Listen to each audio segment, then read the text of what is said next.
টাকাটা বের করেন। আপনি টাকাটা বের করে টাকাটা এখন ডিসকাস করবেন একেবারে, মানে এটা কোনো আর কোনো এক্সকিউজ শুনবো না। একদিন এরকম হয়েছে, আপনার হাত থেকে জাল টাকা বের হয়েছে, ব্যাংকের থেকে জাল টাকা বের হওয়া মানে কি? এটা মানুষ ঠিক আছে কি আবার? এখন আপনার কি করা উচিত যে আপনি যে জাল টাকাটা দিলেন এই বান্ডিলটার মধ্যে, আমরা তো ব্যবসায়ী মানুষ এই জায়গায়, এটা পাঁচ করেন বের করেন, টাকাটা বের করেন। তিনি আবার কি কয় তো আমরা কয় কি আবার পিন মারা লাগে নাকি এই কথা কইছে। কে পিন মারা লাগে না কেন? এখন কি হলো? এই টাকাটা কি আপনারা ভক্তকে নিতেন? আপনি দিতেন আমাকে? দিতেন আপনি? দিতেন না, ভিতরে আসবো কেন? আমার বান্ডিলে জাল টাকা দিলেন কেন আপনি? আপনি আমার এই জায়গায় জাল টাকা বের হলো কেন? কোন অগ্রণী ব্যাংকে? আমি ওগুলো বুঝি না, আমি বুঝি আপনার কাছ থেকে আমি টাকা নিচ্ছি। জাল টাকা ঢুকবে কেন এই জায়গায়? আমার কাছ থেকে পাইলে আপনি কি করতেন?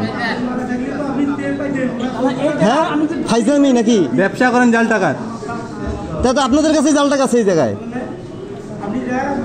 5টা বান্ডিল নেওয়া হয়েছে, আপনি একটা নোট দিয়ে দিচ্ছেন, এর থেকে বেশি যে দেন না এর কি গ্যারান্টি আছে আপনার? তাহলে আপনার জাল টাকার ব্যবসা করতেছেন এই জায়গায় কেন? ভিডিও করলে কি হবে? কোন ভিডিও করে? জাল টাকা দেওয়া জায়গা এটা ফাইজলামি করো মিয়া। জাল টাকা দেওয়া জায়গা, জাল টাকা দেওয়া জায়গা ভিডিও করার জায়গা না মানে? কোন রাগের? জাল টাকার ব্যবসা করেন এই জায়গায়? ব্যবসায়ী আমরা কি ফাইজলামি পেয়েছেন? হ্যাঁ, আবার তো ভিডিও করা বন্ধ করেন। আপনি ভিডিও করা বন্ধ করার কথা বলেন কেন?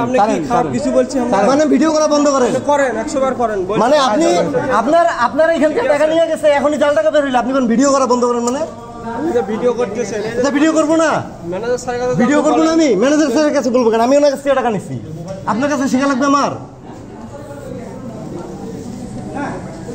এখান থেকে দিছে ব্যাংকে। ভাই আমি আপনাকে কি বলছি? আমি আপনার কাছ থেকে টাকাটা পাইছি। হ্যাঁ, তা আপনাদের কাছ থেকে টাকাটা পাইলাম না।